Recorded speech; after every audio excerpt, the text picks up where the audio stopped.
정치화법을 사랑하는 여러분들 모두 안녕하십니까? 자, 오늘은 사회권법에 해당되는 내용 중에 이제 근로계약과 근로기준법에 관련된 부분이 있습니다.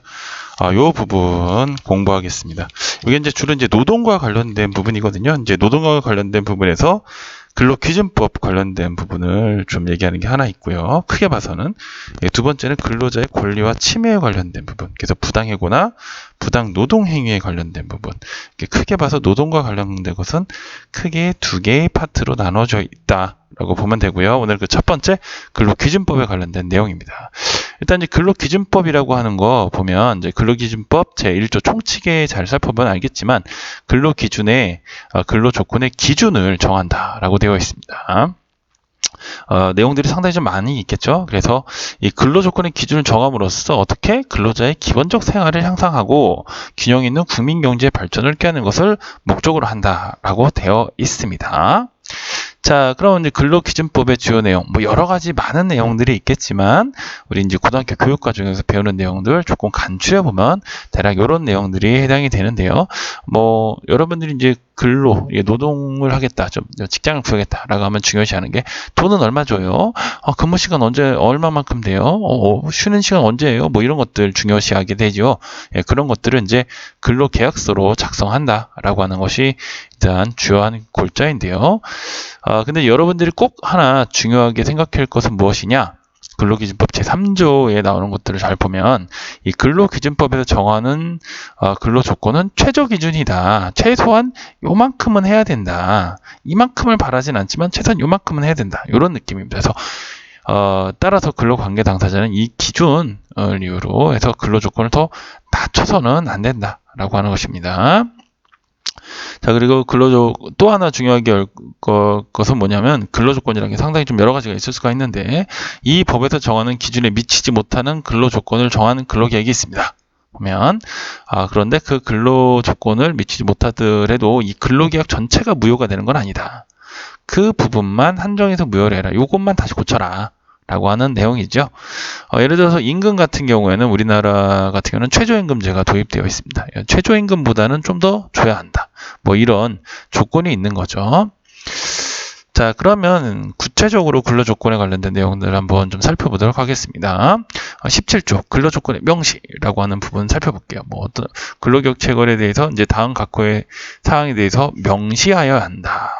근로자에게 다음 각호의 상황을 명시하여야 된다라고 되어 있는데 역시 돈, 임금이라고 하는 것이 있고요. 근로시간 어떻게 되는가 뭐 이런 것들. 그리고 제 55조에 따른 휴일이라고 되는 거 있는데 휴일은 뭐냐면 이게 이제 사용자 근로자에게 일주일에 한 번 평균 1회 이상의 유급 휴일을 보장한다라고 하는 게 있습니다. 제 60조에 따른 연차 유급휴가, 유급휴가를 주게 되어 있는 게 있는데 좀 복잡해서 고등학교 교과정에는 좀 빠져 있는데요. 실제로 기업 같은 데에 살펴보면 이 유급휴가, 연차휴가 이런 것들이나 이런 휴일 이런 것들을 통해서 월급 계산하는 그런 일을 하는 경우가 있습니다. 그래서 주로 인사부서에서 많이 하는데 거기 인사 담당자가 그냥 급여 계산할 때 굉장히 힘들어 하시더라고요. 좀 복잡합니다. 그리고 근데 이제 또 이제 그 밖에 대통령령으로 정하는 근로조건 이런 것들이 있는데 뭐 대통령령 한번 살펴보니까 이제 대통령령으로 정하는 근로조건이란 뭐 다음 각호의 상황을 말한다. 뭐 이렇게 쭉 나와 있는데요. 굳이 여기까지 알 필요는 없습니다. 여러분들은 그냥 뭐 이런 정도 그리고 이런 정도 요게 1번, 2번, 3번까지 정도만 좀 알고 있으면 되겠습니다. 임금은 아까도 얘기했듯이 법정 최저임금 이상은 줘야 한다 라고 하는 내용이 있죠. 최저임금 이상은 줘야 한다. 그죠? 요번에 우리나라 최저임금이 8,590원 뭐 이렇게 되고 내년에 좀 더 올라가겠죠 보면. 자, 그 다음에 재밌는 것은 임금 지급에 관련된 내용인데 임금은 통화로 직접 근로자에게 전액을 지급하여야 한다라고 되어 있습니다. 요거에 관련된 사례는 뒤에서 한번 다뤄보도록 하겠습니다. 그리고 임금은 매월 1회 이상 일정한 날짜를 정하여 지급하여야 한다. 라고 되어 있습니다. 그래서 이제 가끔 보면 급여를 매달 5일날 주는 분들이 계시고 또 20일 정도쯤 주시는 분들이 계시고 뭐 25일 뭐 이때 주시는 분들도 있고 아무튼 월급날 이렇게 주는데 우리나라는 주로 월에 한 번 주는 게 거의 고정이긴 한데 우리나라 말고 뭐 해외 같은 경우 미국 같은 경우에는 월급보다 주급 이렇게 주는 경우도 많고요. 또 격주로 주는 나라들도 있습니다. 격주급 이렇게 되나요? 그럴 때는. 아무튼 적어도 우리나라는 매월 1회 이상 줘야지. 야, 너 일했으니까 한 석 달에 한 번 다 몰아서 줄게. 뭐 이런 거 안 됩니다. 근로기준법에 위배됩니다. 따라서 월급 같은 거 줄 때 또박또박 매달 주는지 그거 한번 체크해 봐야 되겠죠. 자, 근로시간에 대해서 한번 얘기해 보겠습니다. 이게 좀 복잡한데요. 일단 성인인 경우와 그리고 청소년인 경우가 조금 다릅니다. 자, 근데 근로시간 여기 성인을 기준으로 하는 거죠. 자, 일주일의 근로시간은 휴게시간을 제외하고 순수하게 근로시간만 일주일 동안에 40시간을 초과할 수가 없습니다. 여기 중요합니다. 40시간 초과할 수 없습니다. 그리고 일일 하루의 근로시간은 휴게시간을 제외하고 휴게시간 제외해야 되죠. 8시간을 초과할 수 없습니다. 그런데 가만 보면 40시간도 넘게 일하는 경우가 많거든요. 이게 바로 예외적인 규정인데 53조에 보면 연장 근로의 제한이라고 되어 있어서 당사자 간에 합의했을 경우 일주일에 12시간을 한도로 제50조의 근로시간을 연장할 수 있다. 즉 40시간이 넘어가는 경우에는 일단 사용자와 근로자 간에 합의가 있어야 되는구나. 그리고 합의했더라도 12시간까지 더 일할 수 있구나 라고 하는 부분입니다. 그럼 이제 54조 휴게에 대한 부분입니다. 쉬는 것도 중요하죠. 예. 그래서 사용자는 근로시간이 4시간인 경우에는 30분 이상씩, 그 다음에 8시간인 경우에는 1시간 이상의 휴게 시간을 근로시간 도중에 주어야 한다라고 되어 있죠. 그래서 이제 회사 같은 데서 일하다 보면 이제 점심시간이 대부분 1시간으로 되어 있습니다. 8시간을 근로시간으로 하고 1시간을 점심시간 이렇게 따져서 주로 일터에 나가 있는 시간을 따져보면 9시간 정도가 될 수가 있죠. 그 다음에 이제 휴게 시간은 근로자가 자유롭게 이용할 수 있다라고 되어 있습니다. 휴게 시간에 뭐 예를 들어서 무슨 뭐 어디 가서 밥 먹고 자고 있어. 그럼 휴게실에 막 들어와가지고 너 왜 휴게 시간에 자고 있어? 뭐 이렇게 하면 안 되는 겁니다. 근로자가 자유롭게 이용할 수 있는 겁니다. 휴게 시간이기 때문에. 물론 근로 시간에 그러면 안 되겠죠. 자, 그러면 또 휴일도 되게 중요한 부분이죠. 휴일. 사용자는 근로자에게 일주에 평균 1회 이상의 유급 휴일을 보장하여야 한다라고 하는 내용이 나와 있고요. 그다음에 연장 근로와 관련된 부분이 있습니다. 연장 근로는 지금 여러분들 잘 보면 사용자는 연장 근로에 대하여는 통상 임금의 100분의 50 이상을 가산하여 근로자에 지급하여야 한다라고 들어갑니다. 50 이상 100분의 50, 즉 50% 이상을 가산하여 줘야 하겠죠. 보면. 근데 이제 50% 이상 주는 경우가 있을까요? 잘 안 줄 것 같은데 보면. 근데 이제 휴일 근로에 대해서는 연장 근로 말고 휴일 근로에 관련된 부분에서 조금 좀 예외가 좀 있습니다. 이게 8시간 이내에 휴일 근로 같은 경우는 통상임금의 100분의 50, 그다음에 8시간을 초과한 경우에 휴일 근로는 통상임금의 100분의 100, 뭐 이렇게 준다고 하는데 여기는 굳이 고등학교 교육 과정에서 그렇게 뭐 중요시하게 하는 것이 아니기 때문에 그냥 일단 참고로만 알아두면 될 것 같고요. 연장 근로 했을 때는 통상임금의 100분의 50 이상을 50%를 가산하여 근로자에게 지급하여야 한다라고 하는 건 여러분이 이제 1학년 때 통합사회라고 하는 과목이 있는데 거기 보면 이제 청소년의 근로, 인권보호 이런 거 부분이 나오는데 근로 10개명 요거 보면 이제 거기에 연장 근로의 경우 50% 이상을 가산하여 받을 수 있어요. 뭐 휴일이나 뭐 무슨 연장하여 근로할 때는 뭐 50% 통상임금의 50% 이상을 가산하여 받아요. 뭐 이런 게 나오죠. 잘 기억을 떠올려보면 그 부분이다. 이게 그냥 나온 게 아니라 법적인 뒷받침이 이렇게 되어 있구나라고 하는 거 알고 있으면 되겠습니다. 자, 그다음에 요거 이제 간단하고 사실 실질적으로는 이제 청소년의 그 근로 보호가 더 중요합니다. 이 청소년에 관련된 것이 사실 여러분들의 입장하고 더 밀접하게 관련이 되어 있기 때문에 그런데요. 자, 청소년의 경우 취업 연령 제한이 있는데 최저 연령이 있습니다. 일단 15세 미만인 사람은 근로자로 사용하지 못하는데 여기 또 예외가 있습니다. 중학교에 우리가 이제 보통 중학교 졸업하는 나이가 이제 만으로 보면 한 12세, 13, 14, 15, 12세에서 15세 사이, 만 15세 미만 뭐 이런 경우까지 해당되죠. 근데 내가 17세야, 16세야. 17세야. 뭐 이렇게 됐는데, 아직 중학교 다녀요. 보면, 왜 중학교 못 나왔으니까 중간에 아파서 1년을 쉬었다든가, 뭐 여러 가지 상황이 좀 있겠죠. 그런 경우에 중학교에 다니고 있는 사람은 18세 미만인 사람도, 취업을 할 수가 없습니다. 기본적으로는 그렇습니다. 이거 왜 그러냐면, 중학교까지 의무 교육을 성실하게 받아라. 라고 하는 취지 때문에 그렇습니다. 그런데 잘 살다 보면 그렇지 않은 예외들이 무지하게 많죠. 그래서 15세가 안 되는 경우 13세에서 14세에 해당되는 경우도 취업이 가능합니다. 대통령령으로 정하는 기준에 따라 고용노동부 장관이 발급한 취직 인허증을 지닌 사람은 근로자로 사용할 수 있다라고 하는 예외가 있기 때문입니다. 관련 본부 한번 보면 그 법 64조 여기 있네요. 에 따라 취직 인허증을 받을 수 있는 자는 13세 이상 15세 미만인 자로 한다. 즉 만 13세에서 14세까지만 가능하다. 근데 좀 이상하네요. 보면 뭐 그 탤런트들 보면 아역 탤런트 보면 6살, 7살짜리들도 많이 하고 막 근로하고 있고 돈 받고 그러던데요. 하는 경우가 있습니다. 다만 예술 공연 참가를 위한 경우에는 13세 미만인 자도 취직 인허증을 받을 수 있다라고 분명히 예외적인 부분이 나와 있습니다. 그러나 뭐 예외 이런 것들은 좀 따지기 좀 어렵고요. 이런 경우 여러분들이 좀 알아두도록 하길 바라겠습니다. 원칙적으로 15세 미만인 사람은 근로자로 사용하지 못하고 중학교에 다니고 있는 18세 미만인 사람도 근로자로 사용하지 못합니다. 자, 연소자 증명서에 관련된 부분 나오는데요. 나이가 몇 살인가 라고 하는 걸 해야 되기 때문에 그런데 사용자는 18세 미만인 사람에 대하여는 그 연령을 증명하는 가족관계 기록 사항에 관한 증명서와 친권자 또는 후견인의 동의서를 사업장에 갖추어 둬야 한다라고 되어 있습니다. 18세 미만이니까 만 17세 뭐 이렇게 되겠죠. 그리고 근로계약과 관련된 부분인데 이게 조금 중요합니다. 보면 친권자나 후견인은 미성년자의 근로계약을 대리할 수 없다. 즉 근로계약 자체는 미성년자가 직접 하여야 한다.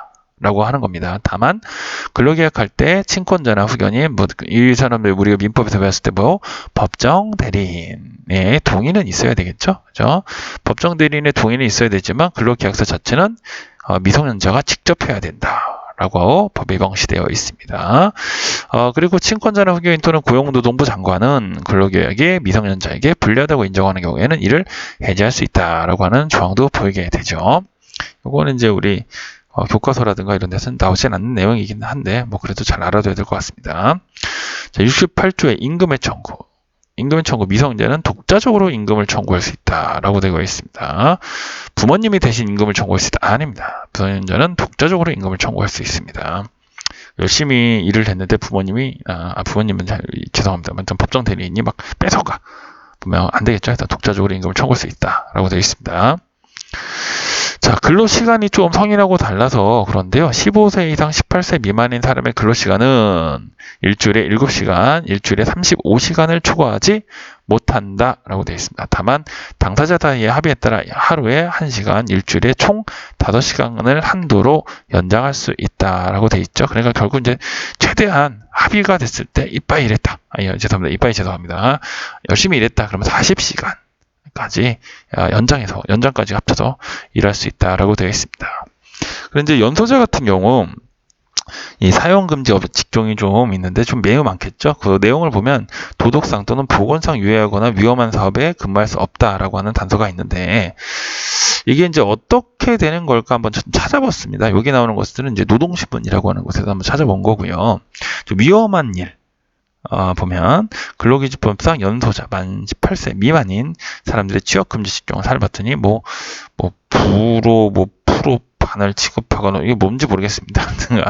하여튼 산업보건기준에 관한 규칙에 따른 고압 실내 작업과 잠수 작업을 한다. 유류 주요 업무는 제외하고 양조의 업무, 술 만드는 거, 소각이나 도살이, 여러분 도살 업무를 연소자한테 시켜본다고 하십시오. 멀쩡한 소를 다 해체하고 망치를 힘듭니다. 정신적인 스트레스가 굉장히 힘들겠죠. 보면 토각, 화장터 이런 데서 일하면 힘들겠죠, 당연히. 교도소 또는 정신병원에서 업무, 청소년법 또는 다른 법률에서 18세 미만 청소년의 고용이나 출입을 금지하고 있는 직종 또는 업종, 요거 뒤에서 찾아봅니다.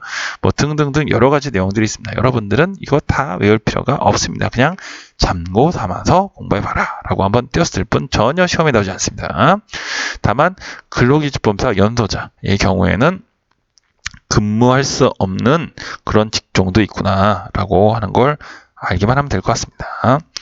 자, 여기 이제 청소년법에서 정한 청소년, 여기는 만 19세 미만이네요. 네, 고용 및 출입금지 없어.